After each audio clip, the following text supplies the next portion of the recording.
बुत शिकनी कहते हैं बुत तोड़ने को। किसको कहते हैं? तो सफ़र बुत शिकनी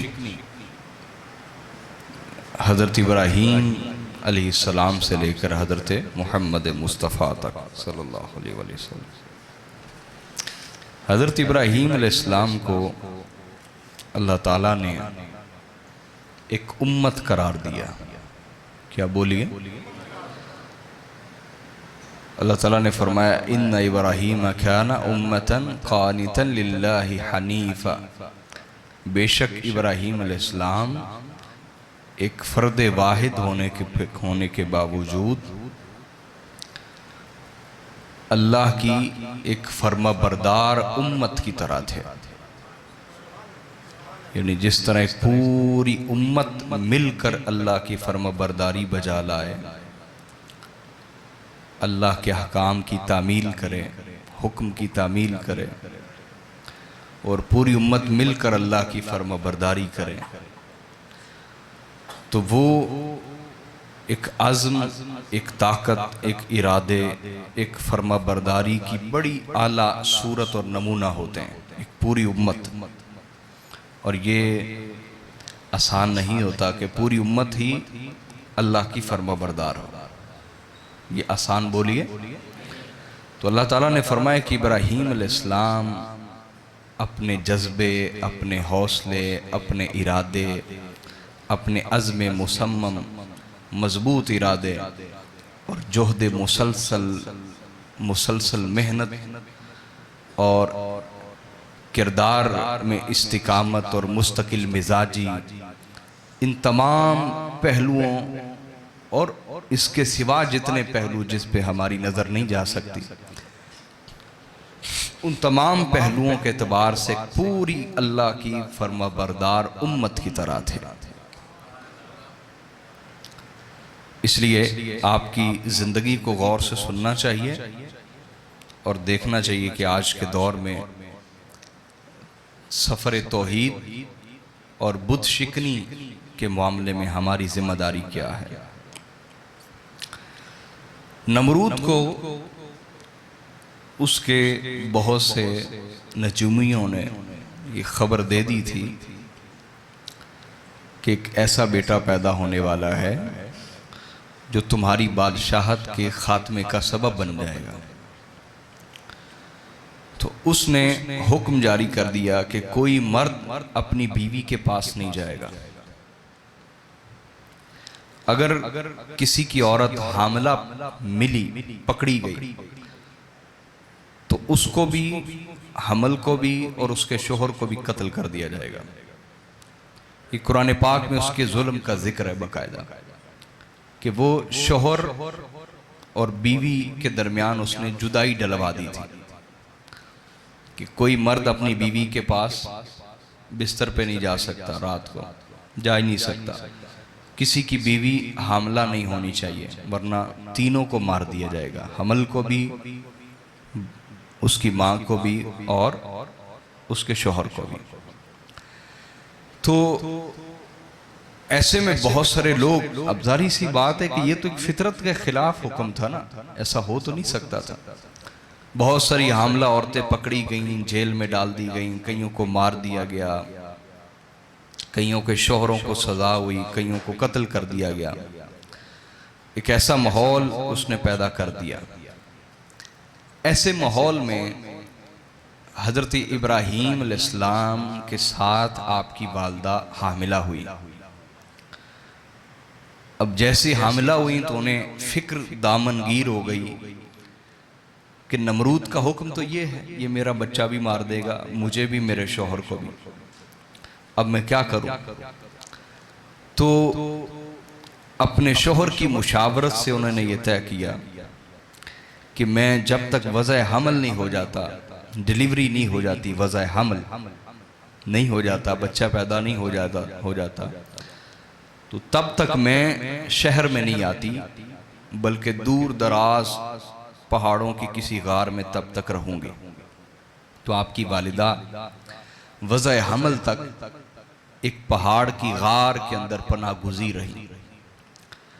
आपकी विलादत भी वहीं पे हुई। दूर आबादियों से दूर एक गार में आपकी विलादत हुई, सैयदना इब्राहीम अलैहिस्सलाम की।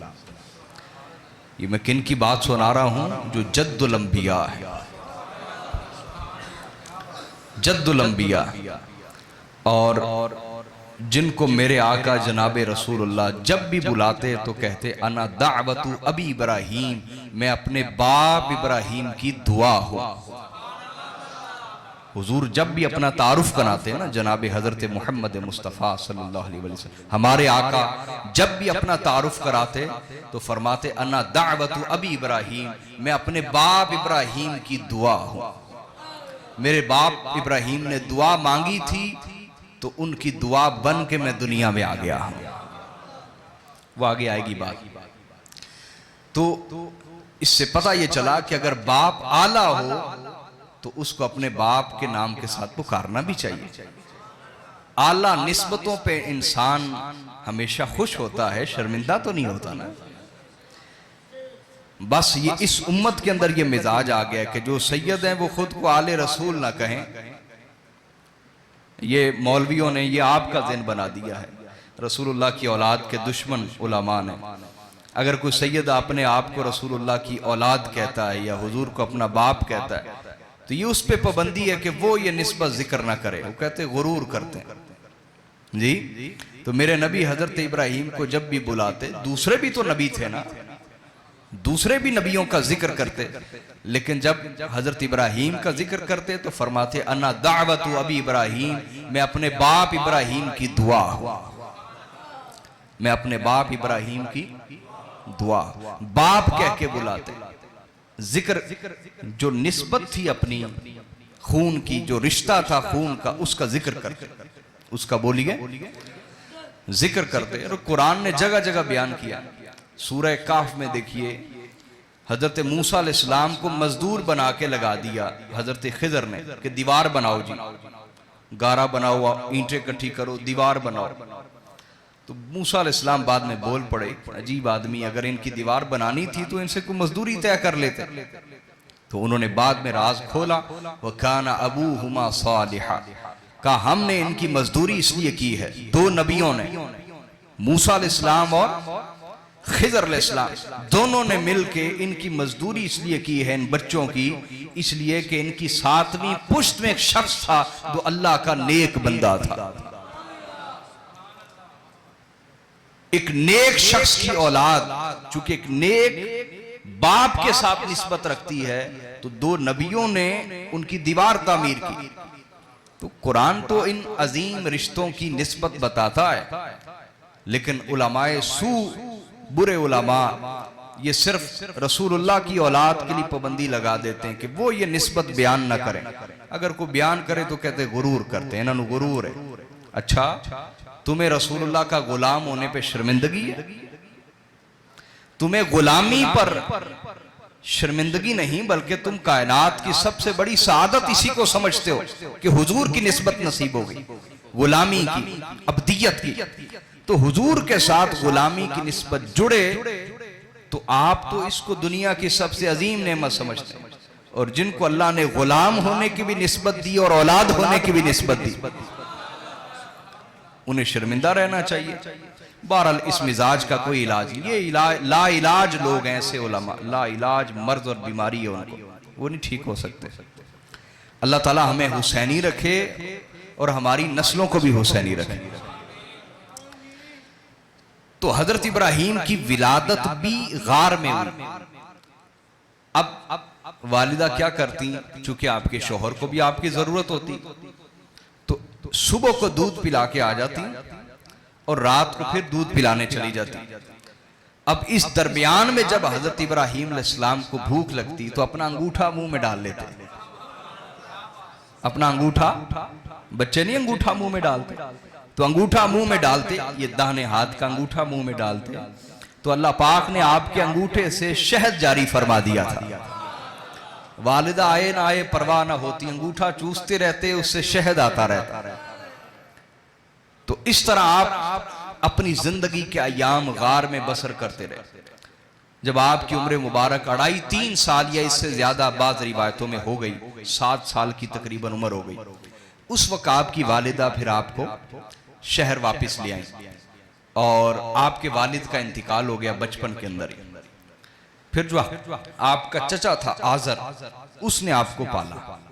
उसने बोली आपको, ये जो कुरान पाक में जगह जगह हजरत इब्राहीम अलैहिस्सलाम का बाप का लफ्ज आता है तो याद रख लें, अरबी में चचा और ताया, इसके लिए बाप का लफ्ज भी इस्तेमाल होता है। बाप का लफ्ज भी बोलिए।